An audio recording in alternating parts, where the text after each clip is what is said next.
अब समुद्र में बढ़ेगा भारत का रुतबा।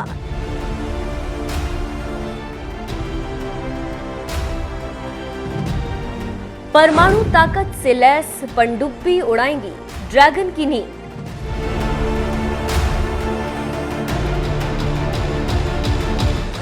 भारत की इस तकनीक से थर थर कांपेगा चीन।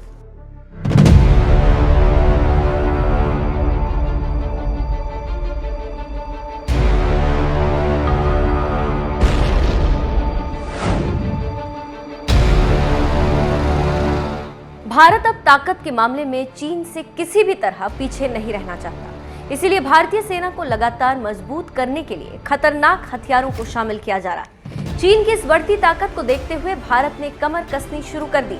अब नौसेना की ताकत को बढ़ाने के लिए परमाणु शक्ति से चलने वाली 6 पनडुब्बियों को शामिल करने की योजना पर तेजी से काम होना शुरू हो गया, जिसको लेकर डीआरडीओ ने इस एयर इंडिपेंडेंट प्रोपल्शन तकनीक का परीक्षण किया। इस परीक्षण को एक बड़ा कदम माना जा रहा है, क्योंकि यह तकनीक भारतीय पनडुब्बियों को समुद्र के भीतर और भी अधिक घातक बना देगी।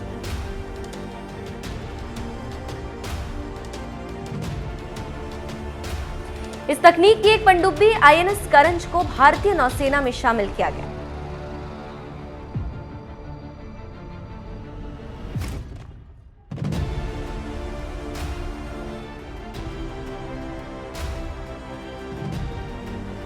कैसे पड़ा नाम आईएनएस करंज?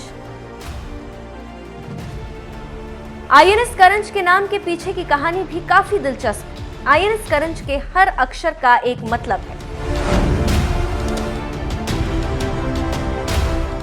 यानी के से किलर इंस्टिंक्ट, ए से आत्मनिर्भर भारत, आर से रेडी, ए से अग्रेसिव, एन से निम्बल और जे से जोश।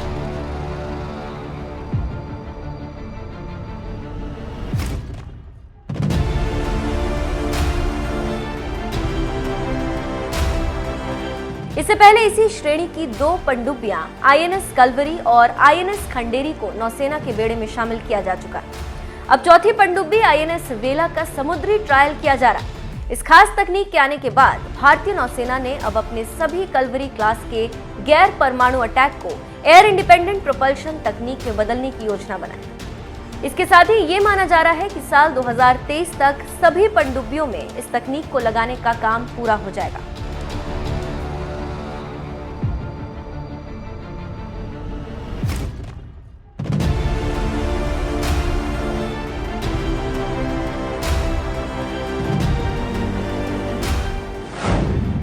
आईएनएस करंज की खासियत। आईएनएस करंज में सतह और पानी के अंदर से टॉर्पीडो और tube launched anti ship missile दागने की क्षमता के साथ साथ सटीक निशाना लगाकर दुश्मन की हालत खराब करने की क्षमता है। इसके साथ ही इस पनडुब्बी में anti surface warfare, anti submarine warfare, खुफिया जानकारी जुटाने, माइन लेइंग के साथ एरिया सर्विलांस जैसे मिशनों को अंजाम देने की क्षमता है। इस पनडुब्बी के साइज की बात करें तो आईएनएस करंज की लंबाई करीब 70 मीटर है और ऊंचाई 12 मीटर। इस पनडुब्बी का वजन 1600 टन है। ये पनडुब्बी मिसाइल टॉर्पीडो से लैस है। इसके अलावा समुद्र में माइंस बिछाकर दुश्मन को तबाह करने की ताकत भी रखती है।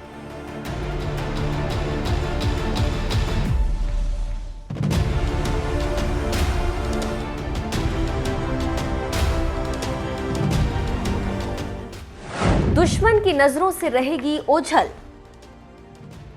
स्कॉर्पियन श्रेणी की पनडुब्बी आईएनएस करंज में ऐसी तकनीक का इस्तेमाल किया गया है जिससे दुश्मन देशों की नौसेनाओं के लिए इसको खोज पाना बड़ा मुश्किल होगा। इन तरह की तकनीक में अत्याधुनिक साइलेंसिंग तकनीक, low radiated noise level, hydrodynamically optimised shape शामिल है। इस खास तकनीक से लैस पनडुब्बी को बनाते हुए पनडुब्बियों का पता लगाने वाले कारणों को ध्यान में रखा गया, जिससे ये पनडुब्बी ज्यादातर पनडुब्बियों की अपेक्षा सुरक्षित हो गई।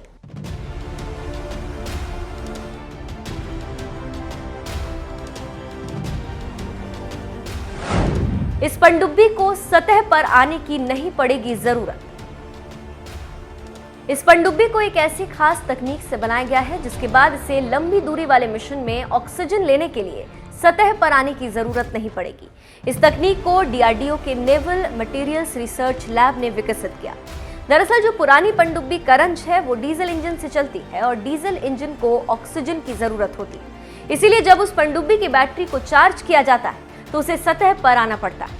लेकिन एयर इंडिपेंडेंट प्रोपल्शन एक ऐसी तकनीक है जिसकी मदद से पनडुब्बी को बैटरी चार्ज करने के लिए सतह पर आने की जरूरत नहीं पड़ती।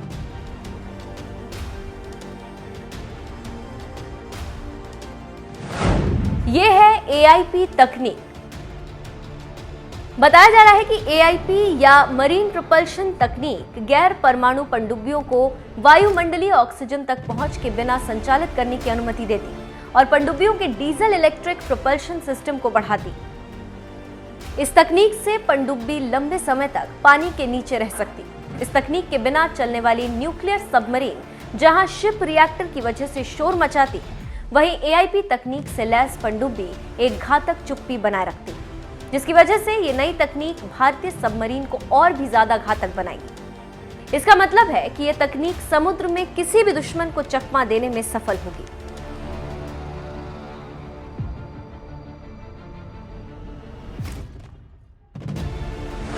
चीन की बढ़ती ताकत को देखते हुए लिया गया फैसला। विशेषज्ञों का कहना है कि चीनी नौसेना की ताकत का मुकाबला करने के लिए भारत तैयार है। रक्षा मामलों के जानकार लोगों का कहना है कि भारत की इन योजनाओं को समुद्र में चीन की बढ़ती ताकत को देखते हुए एक मजबूत कदम माना जाना चाहिए। आपको बता दें कि समुद्र में इस वक्त चीन की ताकत लगातार बढ़ती जा रही। युद्धपोत की बात करें तो चीन ने युद्धपोत जहाजों की संख्या के मामले में भारत तो छोड़िए अमेरिकी नौसेना को भी पछाड़ दिया है। हालांकि क्षमता और टन भार के मामले में अमेरिका अब भी चीन से काफी आगे है। अगर नए दौर की पनडुब्बी की बात करें तो मौजूदा दौर में भारत के पास रूस से लीज पर लिया गया केवल एक अकुला क्लास SSN है। साथ ही साल 2025 तक एक और लीज पर आने की उम्मीद है। विश्लेषकों का कहना है कि भारतीय नौसेना की ताकत में इस साल बड़ा इजाफा होने वाला है और रक्षा मंत्रालय इसके लिए पूरी मेहनत से लगा हुआ है। समुद्र में भारत की बढ़ती इस ताकत की वजह से चीन अब केवल अदन की खाड़ी के आसपास ही सीमित रह गया। हिंद महासागर की बात करें तो पूरे हिंद महासागर में अदन की खाड़ी के अलावा चीनी युद्धपोत की मौजूदगी कहीं पर नहीं। इतना ही नहीं, भारतीय नौसेना ने अपनी क्षमता को बढ़ाना और नए निर्माण अभियान को शुरू किया। इस अभियान के तहत खबर है कि भारत इस साल अपने दूसरे विमान वाहक पोत INS विक्रांत और दूसरे परमाणु ऊर्जा से चलने वाली बैलिस्टिक मिसाइल पनडुब्बी INS अरिघाट को चालू करेगा। INS विक्रमादित्य भारत के पश्चिमी समुद्री तट पर तैनात रहेगा, तो वहीं INS विक्रांत पूर्वी समुद्री तट पर होगा। प्रत्येक के पास अपनी स्ट्राइक फोर्स के हिस्से के रूप में एक SSBN और SSN होगा।